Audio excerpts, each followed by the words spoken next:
जय हिंद। देखिए, ethanol blending क्या होता है और इसके लिए फ्लेक्सी फ्यूल ही क्यों जरूरी है, इंजन में क्यों बदलाव किए जाते हैं, और इसके मद्देनजर भारत सरकार चीनी के निर्यात पर पूरी तरह बैन लगा दिया है, जबकि भारत के पास वर्तमान समय में 8 मिलियन टन चीनी गोदामों में रखा हुआ है, अर्थात भारत के पास चीनी की कोई कमी नहीं। तो पूरे चीजों को हम समझते हैं। देखिए, एथेनॉल ब्लेंडिंग मतलब क्या होता है। पेट्रोल में जब इथेनॉल मिला दिया जाता है, इथाइल अल्कोहल, तो उसे मिक्सचर ना बोल के ब्लेंडिंग बोला जाता है। ये फायदेमंद होता है, इससे थोड़ा सा पेट्रोल का पैसे बच जाते हैं। इसमें 85% जो होता है वो पेट्रोल होता है, 15% जो होता है इसमें इथेनॉल होता है। हालांकि भारत सरकार का टारगेट है कि 2025 तक इसे 20% इसमें एथेनॉल मिला देना है, और एथेनॉल मिलाने की क्रिया को एथेनॉल ब्लेंडिंग कहते हैं। ऐसा क्यों किया जा रहा है? क्योंकि भारत के पास बहुत ज्यादा ऑटोमोबाइल इंडस्ट्रीज है। हमारे पास दुनिया में 3rd नंबर पे हम लोग आते हैं ऑटोमोबाइल सेक्टर में। हमारे तरफ भारत में कई अलग अलग टाइप की व्हीकल्स बनते हैं, जिसमें 26 million vehicles per year Bharat में बनाए जाते हैं। इस 26 मिलियन व्हीकल में से लगभग 5 मिलियन व्हीकल्स हर साल 5 मिलियन व्हीकल्स हर साल हम लोग निर्यात कर देते हैं। तो हम लोग के पास जो 26 मिलियन जो बच रहा है यहाँ पे टोटल ओवरऑल, मतलब अगर भारत में देखेंगे तो लगभग 20 मिलियन गाड़ियां हर साल बन रही हैं, और उसमें जो फ्यूल पड़ रहा है वो पेट्रोल से आ रहा है। और पेट्रोल हमारे पास तो होता नहीं, हम लोग 80% पेट्रोल जो है वो बाहर से ही मंगाते हैं। अब जो पेट्रोल बाहर से आ रहा है वो तेल के कुएं या रीक से आ रहा है, ये गल्फ कंट्री के पास है। इन्हें हम लोग कच्चा तेल खरीदते हैं जिसे क्रूड ऑयल कहते हैं, बैरल यानी बैरल में इसे खरीदा जाता है, फिर इसे रिफाइनरी में छानकर पेट्रोल पंप तक पहुंचाया जाता है। इससे क्या है कि हम लोगों का एक बहुत बड़ा पैसा विदेशियों के पास चला जाता है कच्चा तेल खरीदने में। आप अंदाजा नहीं लगा सकते हैं कि भारत सरकार प्रति साल कितना विदेशी लोगों को यानी गल्फ कंट्रियों को कच्चे तेल के बदले पैसा देती है।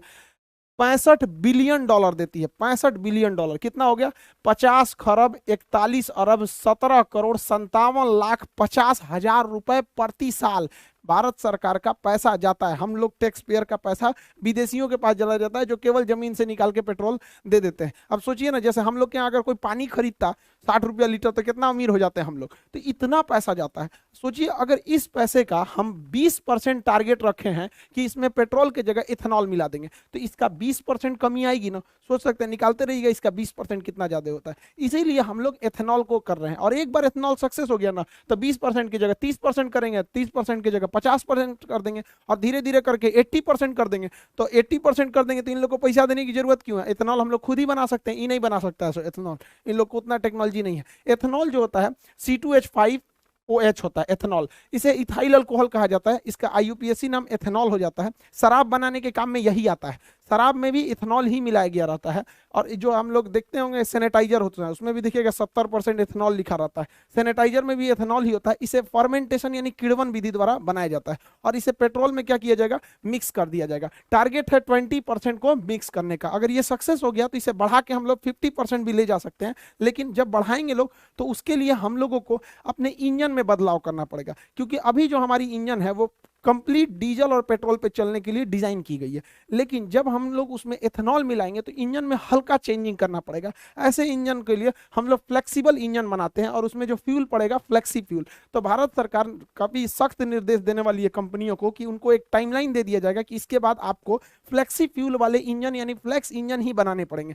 याद कीजिए 2018 का जब समय था, 2017 में 17 के लास्ट में सरकार ने कह दिया था, सुप्रीम कोर्ट ने आदेश दे दिया था कि अब BS3 की गाड़ियां नहीं चलेंगी, सब चलेंगी BS4। रातों रात बेच के हटाना पड़ा कंपनियों को। उसी तरह सरकार भी इन लोगों को अभी वार्निंग दे रही है, फिर कभी सख्त आदेश देगी, उसके बाद एक बार फैसला सुना देगी, तो सारी कंपनियों को अपने BS6 के जगह फ्लेक्सी फ्यूल डालना पड़ेगा। इससे काफी ज्यादा फायदा होता है फ्लेक्सी फ्यूल से। सबसे पहला कि प्राइस घट जाएगा, पेट्रोलियम का प्राइस इसलिए घटेगा क्योंकि बाहर से मंगाना नहीं है, हम लोग का प्राइस घट जाएगा। दूसरा कि फ्लेक्सी फ्यूल अगर रहेगा, एथेनॉल रहेगा, तो एथेनॉल में पोल्यूशन कम होता है।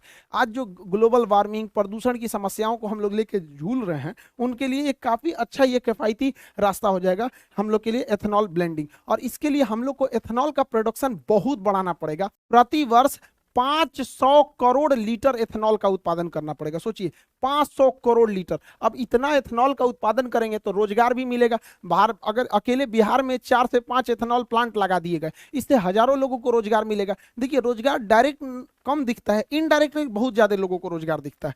तो कहीं पे भी अगर देखिएगा किसी एरिया में अगर वहां 20 भी फैक्ट्री आ गई ना, 20 फैक्ट्री, तो कम से कम 10,000 लोगों को रोजगार मिल जाएगा। तो आप ये मत देखिए कि 500 करोड़ लीटर प्रति वर्ष, इससे डायरेक्टली इनडायरेक्टली बहुत लोगों को रोजगार रोजगार मिलेगा, क्योंकि उसका एक पूरी तरह सप्लाई चेन बन जाएगा। कैसे कि एथेनॉल बनता कैसे है, अनाज को सड़ाकर, यानी जो हम अनाज फेंकते हैं ना उसी को सड़ा के एथेनॉल बना लिया जाता है। तो एक तो वेस्ट बचेगा हम लोग के यहाँ, दूसरा इसे गन्ना से बनाया जा सकता है। चावल जो टूट जाता है बाजार में सस्ते दाम पर बिक जाता है, किसान का चावल टूट गया तो उसको खुद ही बन जाता है, तो उसी चावल को सड़ा के ये एथेनॉल बना लेता है। मक्का, मक्का जो है इसका कोई भाव नहीं मिलता है, 6 रुपए किलो किसान का मक्का सरकार को किसान बेचने के लिए मजबूर होता है, 6 रुपए किलो। अब उसको ना छुपाया कैसे जाता है, किसानों को बेवकूफ कैसे बनाया जाता है, तो सरकार कहती है हम 6 रुपया नहीं ना खरीद रहे हैं, हम 600 रुपया प्रति 100 kg यानी प्रति क्विंटल खरीद रहे हैं। अजब हाल है भैया, तो 1 रुपया 6 रुपया ना किलो पड़ा, तो किसान को 100 रुपया का भाव कौन सी बताता है, 1 किलो का बताओ ना, आम आदमी को भी समझ में आता कि तब ना लोग सवाल उठाएंगे कि किसानों का इतना दुर्दशा क्यों है। आप सोचिए, आप एक ठो मक्का खरीदिएगा ना, एक ठो ठेला पे से, तो 5 रुपया 10 रुपया का मिलेगा, और किसान से 1 किलो खरीद लिया जाता है, और बेचारा उसको कितना दिया, 6 रुपया किलो, मजबूर है। लेकिन जब इस मक्के का उपयोग किया जाएगा एथेनॉल बनाने में, तो किसान भी अपना बढ़िया दाम में बेचेगा यहाँ पर, क्योंकि इसका प्रोडक्शन होने लगेगा। जौ जौ कोई बोलता नहीं है जल्दी हमारे यहाँ, पराली जो जला दिया जाता है, धान की भूसी जो होती है या फिर जो पुआल होता है जला दिया, तो उसे सड़ा के इथेनॉल बना लिया जाएगा।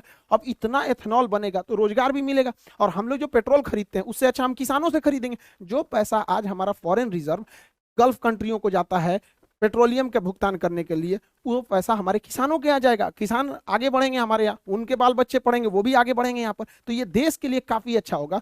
इसलिए भारत सरकार को इस पर बहुत ज्यादा मतलब प्राइम फोकस करके रखा हुआ है भारत सरकार। लेकिन एक बार जरा अपने दिमाग से सोचिए, ये चीज तो पूरी दुनिया में सक्सेस है और भारत में भी सक्सेस होगी, तो धीरे धीरे गन्ना शिफ्ट हो जाएगा किधर, एथेनॉल प्लांट में, और जैसे गन्ना ज्यादा एथेनॉल प्लांट में शिफ्ट होगा, चीनी का प्रोडक्शन घटेगा, उसका प्राइस बढ़ जाएगा। तो भारत सरकार को एथेनॉल और चीनी दोनों को बैलेंस करके रखना है। इसलिए भारत सरकार ने चीनी के निर्यात पर बैन लगा दिया, कहा कि हम चीनी बेचेंगे ही नहीं, क्योंकि फिलहाल जो चीनी है उसी को हम लोग स्टॉक करके रखेंगे, ताकि हम जो आने वाले सीजन में जो गन्ना निकलेगा उसमें ज्यादातर गन्ने को एथेनॉल प्लांट में भेजा जाएगा। अब ज्यादातर को भेज देंगे, वो चीनी के लिए नहीं बचेगा। भारत में महामारी हो, पूरा भयानक, कम महंगाई है भारत में, तो चीनियों महंगा हो जाएगा यहाँ पर, इसलिए इस पर निर्यात पर रोक लगाया गया। हालांकि भारत में चीनी का प्रोडक्शन बहुत ज्यादा है, चीनी का प्रोडक्शन 35 मिलियन टन है हम लोग के पास चीनी का प्रोडक्शन। हालांकि इसका उत्पादन जो है वो 27 मिलियन टन है, यानी 8 मिलियन टन एक्स्ट्रा हमारे पास है।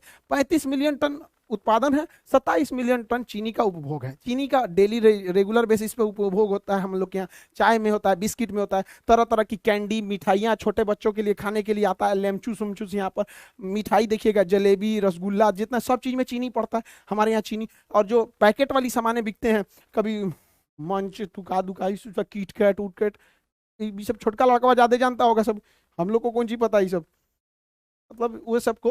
तो यहाँ पे जो है ना, ये इस सब में चीनी पड़ता है, तो चीनी का हमारे यहाँ डिमांड बहुत ज्यादा है, 27 मिलियन टन प्रति वर्ष डिमांड है। तो हम लोग के पास 35 मिलियन टन उत्पादन है, 27 मिलियन टन खर्च है, यानी बफर स्टॉक में हम लोग के पास अभी भी 8 मिलियन टन जमा है। बफर स्टॉक किसे कहते हैं, सरकार जो अनाज को सरप्लस उत्पादन के समय जमा कर लेती है गोदामों में, उसे बफर स्टॉक कहा जाता है। बफर स्टॉक रखने की जिम्मेदारी फूड कॉर्पोरेशन ऑफ इंडिया को है, एफसीआई को है। बड़े बड़े गोदाम होते हैं, इसी में रखा जाता है, छोटा मोटा नहीं, बड़ा सा गोदाम होता है, इसे ही कहा जाता है बफर स्टॉक। इसलिए भारत सरकार क्या की है, फ्यूचर प्लानिंग में बैलेंस न गड़बड़ाए महंगाई का और सप्लाई का, इसलिए इस पर बैन लगा दिया गया। अभी आप देखे होंगे चीनी पे बैन लगा दिया गया, गेहूं पे बैन लगा दिया गया, चावल पर बैन लगा दिया, क्योंकि टूटे हुए चावल से भी मेथनॉल बन जाता है। अभी तुर्की जो है गेहूं को वापस कर दिया, देखिए बहाना करके कि इसमें वायरस था। तो जरा अफगानिस्तान के लोगों के लिए वायरस नहीं है, आईएमएफ कह रहा है कि प्लीज गेहूं दे दीजिए, ये लोग को बहुत बड़ा दिमाग हुआ है। ये एक्चुअली देखिए क्या है कि तुर्की क्या देख रहा है कि वो रूस के करीब है। तुर्की जो है वो अमेरिका को बैलेंस करके चल रहा है यूएसए को चिढ़ाने के लिए, क्योंकि तुर्की जो है रूस से सटा हुआ है और रूस के पास गेहूं की कोई दिक्कत नहीं है, और रूस के इस एरिया में, चेचन्या वाले एरिया में आराम से ट्रक से गेहूं आ सकता है तुर्की में। तो ये देख रहा है कि इसी बहाने हम तुर्की देख रहा है रूस से व्यापार बढ़ा लेंगे और अपने आप को हीरो बनने के लिए भारत का गेहूं वापस कर दिया है। यही गलती किया था मलेशिया, यही गलती किया था इंडोनेशिया। पाम ऑयल को लेकर इनको घमंड हो गया था, पाम ऑयल को, आज इनका पाम ऑयल कोई खरीद ही नहीं रहा है यहाँ पर, तो ये लोग कह रहे हैं कि पाम ऑयल खरीद लो। देखिए इंटरनेशनल रिलेशन में ईगो नहीं दिखाना चाहिए इनको, ज्यादा ईगो इनको महंगा पड़ जाएगा वहां पे। मत लो गेहूं, कौन मार, हम लोग के यहाँ गोदाम का कमी है। तो आप ये समझ गए होंगे कि एथेनॉल ब्लेंडिंग क्या है, फ्लेक्सी फ्यूल क्या है और क्यों हम लोग इसको ज्यादा प्रमोट कर रहे हैं। ये अच्छा भी है, हमारे बचे हुए खाना या जो अनाज बर्बाद हो जाते हैं, अनाज टूट फूट जाते हैं जैसे चावल वगैरह का दाना, तो उसे इजीली इसे दोबारा फर्मेंटेशन यानी किण्वन करके बनाया जा सकता है, जो काफी अच्छा भी है यहाँ पर। इससे देश को भी फायदा होगा, फॉरेन रिजर्व बचेगा।